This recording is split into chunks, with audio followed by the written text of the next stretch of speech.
Hello, everybody. Good morning, and welcome back to the channel. Hopefully, you've been enjoying some nice writing vlogs and research vlogs as I go about doing all sorts of different stuff. Today is a tabletop role-playing game project update. So, for those of you who do not know what I'm talking about, you can check out my other video. It's in the same playlist, and I will link it in the description below, which is where I announced my next long-form research project. So I'm an anthropologist. I like to do long-form research projects that are multiple years in length of time of doing things. My last one was on cosplay, which should be coming out fall, winter of 2024, so keep an eye out for that. I will also be obviously notifying you of things as things happen. But my next one is going to be on tabletop role-playing games, particularly interested in communal storytelling. So that's you all caught up to present day-ish.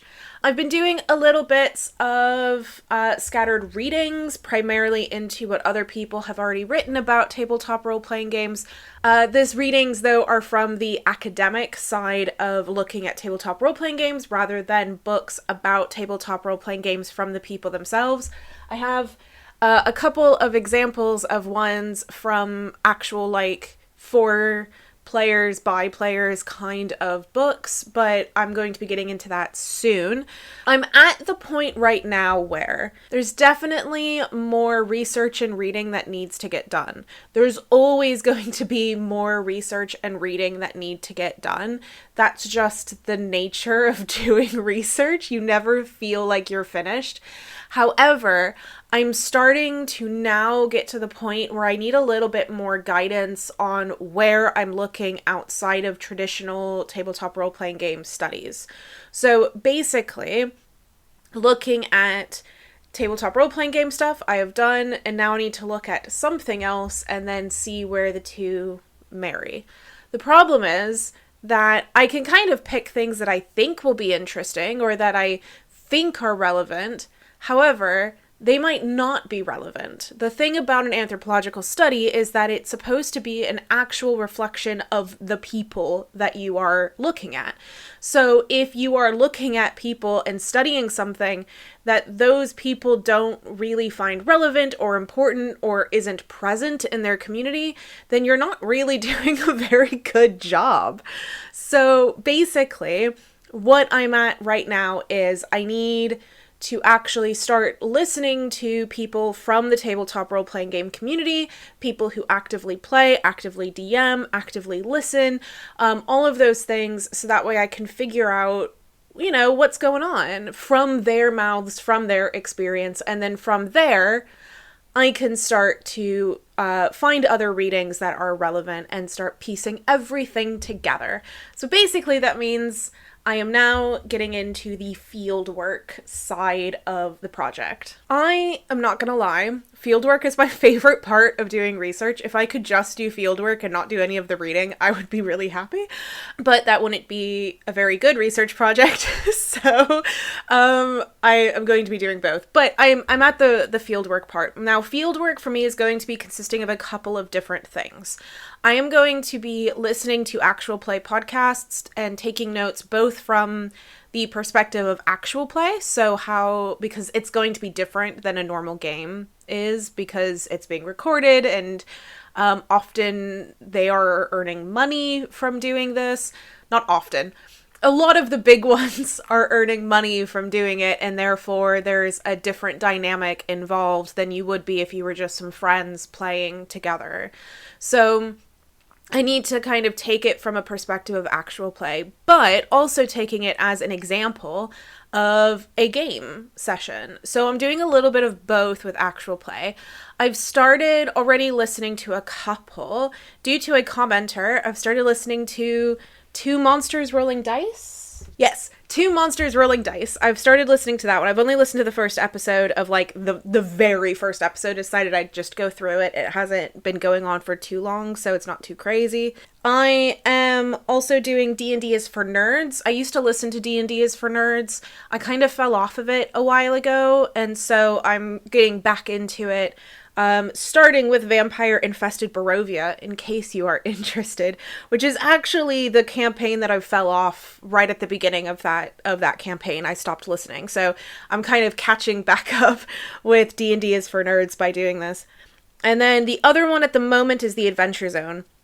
I'm going to get into other ones like Critical Role and Dimension 20, just because those are like two of the really, really big ones.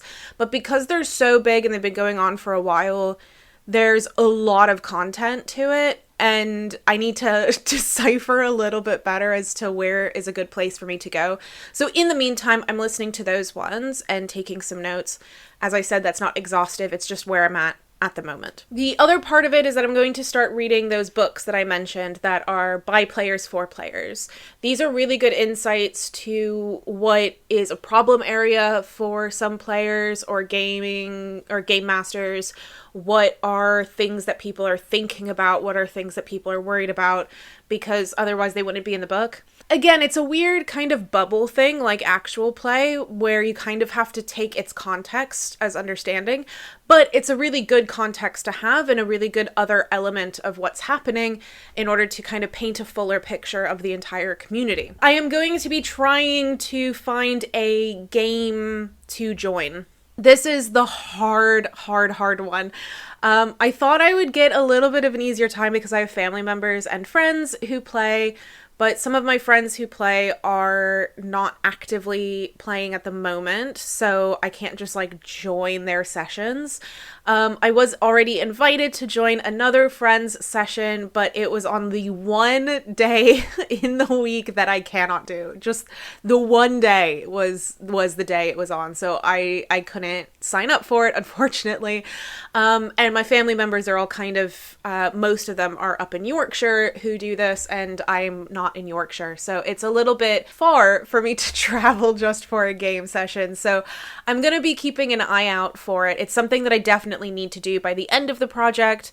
So starting to look now, because that means that I might find something in about 6 months by how this is working out. The very last bit of fieldwork, and the most important part of fieldwork in terms of this video, not in terms of general, but in terms of this video, is that I am now accepting interviews. So the way that interviews work is they are formal. I say formal. They are formalized chats. I say formal because I also tend to have informal chats with the community. So for example, for the cosplay project, I had formal interviews with cosplayers who they signed up for it. I recorded almost all of them, not all of them, which we'll talk about in a second. But they were recorded. I had anonymized names for them. I was able to directly quote them because it was recorded. It was a lengthy conversation done for that purpose. However, I did have informal chats with people, and I say informal because I wasn't recording. It wasn't a long form sit down with them. I was in a moment at a con making small talk with somebody, and they said something really fascinating and I quickly jotted it down. So that's going to be also happening. However, I also need those interviews. I need to have those quotes. I need to have long form conversations with somebody who actually is from the community, who can give me insight and who can chat to me about their experiences. This is where I am at. So if you are interested in doing interviews, I'm going to explain how you sign up for it in just a second. But before I do that, I want to talk about the ethics involved. I used to be with a university. That's where I did my PhD, obviously. I was trained in ethics and considerations from the university. There are sometimes issues with the way that the university ethics works, which is a very lengthy and detailed conversation that is really not relevant to this. All I'm going to say is that the way that I approach caring for my interviewees is through information and consent, because the only type of consent that exists is informed consent. So front loading lots of information, making sure that everybody knows what's happening, knows your rights, knows what's going on, knows who I am, and everything like that. and also that you consent to everything that is happening. So if you sign up for an interview, you will hear this spiel again, because again, it is very important for me that I know that you know everything that is happening. But basically, I work off of full consent. So you sign up for the interview. That means that you are in some way consenting. You know what's happening.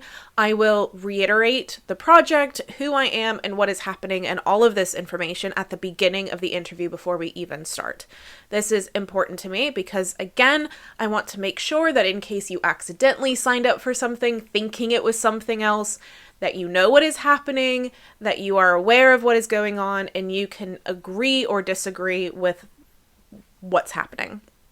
If at that point you do not want to participate anymore, or if you sign up for it and 2 or 3 days before you go, ooh, never mind, I don't want to do that anymore, for whatever reason, you just withdraw your consent. Either let me know, just cancel the appointment, whatever it is, and that's fine.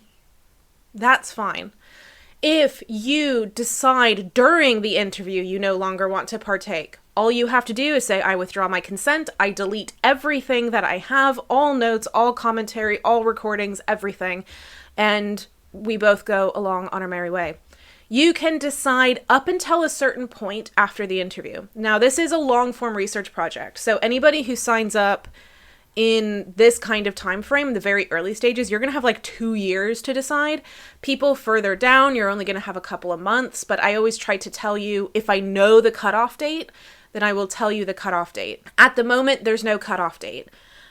So whenever it is that you feel that you, in future, if you decide, never mind, I don't want to partake anymore, all you have to do is say, I withdraw my consent. And I do everything I said before. I delete everything. I get rid of all my notes. Everything that I have involved with you is destroyed. And that's fine. We go on our merry way. That being said, it's not all or nothing. So if in the middle of the interview I ask a question that for some reason you do not feel comfortable answering, it could be for any kind of reason. You just tell me, I'm uncomfortable answering that question, and I go, okay, cool, and we move on to a different point in the conversation. I never want you to feel uncomfortable. I never want you to feel like you are being forced to say something you don't want to say, whether that is information that you don't want to give, or whether that is, I don't know, just being uncomfortable. You shouldn't be uncomfortable. So if you are ever uncomfortable, just say you're uncomfortable and we will figure it out, or delete everything. And in all of these situations where you are withdrawing your consent, whether it is to a specific question or to the entirety of the interview, no is a complete sentence. I do not need you to give me an excuse. I do not need you to give me a reason. I do not need you to do anything. All I care about is that you now say no. That is all I need to know, and I'm happy to delete everything. I will not hold a grudge against you if I run into you at a con. I will not be mad at you. I totally understand there are so many reasons why you might not want to partake, or why you might change your mind about partaking, or you might not want to answer a question. There are a myriad of reasons as to why that might be. I do not need to know them, and I completely and fully understand if you are in that position. Oh, recordings. I record typically all of the interviews, although I do not record if you do not want me to. So that's part of the questions when we sit down. Are you okay with this being recorded? If you are not okay with it being recorded, absolutely fine. I just take hand notes. It might go a little slower because I'm having to handwrite things. While if it's recording, I tend to not take as copious of notes because I'd rather be more involved in the conversation. But again, totally understandable why you might not want to be recorded. If you don't want to be recorded, just tell me, I don't want to be recorded. And you're totally gold. You're absolutely fine. You will not be recorded. If you are recorded, I am the only person who hears the interview. I do not send it to anybody. I do not upload it anywhere. Even secured places, it's just on a hard drive that is password protected. That is it. I don't even back them up, which is a little scary for me, but it's really important to me that nobody has access to it, because you sign up to talk to me, not necessarily to talk to a rando. I also do all of my own transcriptions because of that same reason. I don't want anyone who you do not consent to hear your voice. You consent to talking to me, so I am the only one who will hear it. If I do quote you or use whatever it is that you were saying in the final paper, in the final book, in the final project, in anything that I produce, your name will be anonymized. If you feel very, very strongly about your name actually being associated with your words, then I am happy to not anonymize you. However, my default is always to anonymize everyone. So I think that's all the ethics stuff, just because I think it's really important to stress that kind of thing. So now I will show you very quickly how you sign up. You go to my website, vivianasimos.com. There is a section for research projects. If you go on there, the very first one listed is the tabletop role-playing game project, and there is a link for more information. I do this in order to, again, stress the ethics. You can tell that I find this very important, that people know what's happening. And there are 2 links. You can sign up for an interview that is auto through Zoom. It kind of goes through a system that I've already put up when I'm available. You just put up when you're available. You sign up for a slot where you're available, and it creates the Zoom meeting for us, and everything's done. The going back and forth, figuring out when people are available is the most annoying part of setting up meetings, and so that's already all taken care of. If you do not like talking through Zoom because that makes you feel uncomfortable, remember, I do not want anyone to feel uncomfortable. I am happy to do interviews in other ways. I have done interviews through DMs on Instagram. I am happy to throw together a questionnaire and send it if that is something you are more comfortable with doing. I am happy to just communicate back and forth via email if that's something you feel more comfortable doing. And I'm also happy to meet up in person. I am slightly limited in location space, but if you are within the proximity of where I live in Salisbury in the UK. If you are within a train ride or 2 from Salisbury, I am happy to come and join you and talk to you in person where you are. So that way, if you feel more comfortable speaking to me physically in front of you, I can do that. So if you want any of those other formats, all you have to do is click on the other link, and there's a contact form on my website, or you can just go straight to my contact form and just tell me you're interested in an interview, but you don't want to do Zoom, and I will arrange everything with you through that. You can also just go straight to vivianasimos.com/TTRPG-project. So you can just go straight there if you want. Am I missing anything?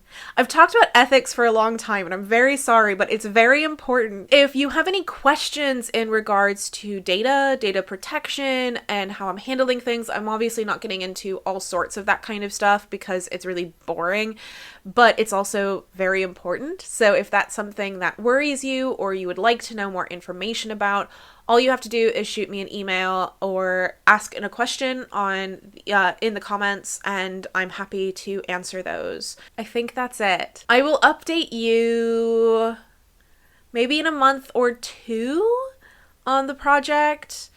I'm going to try to be a little bit more regular with these than I was with the cosplay project. Thank you so much for all of y'all's interest in the project and for chatting to me about it and giving me recommendations. Continue to give me recommendations of books, articles, actual play podcasts, groups to join. I don't know, anything like that. I'm happy to hear from. And I will see you soon. Bye!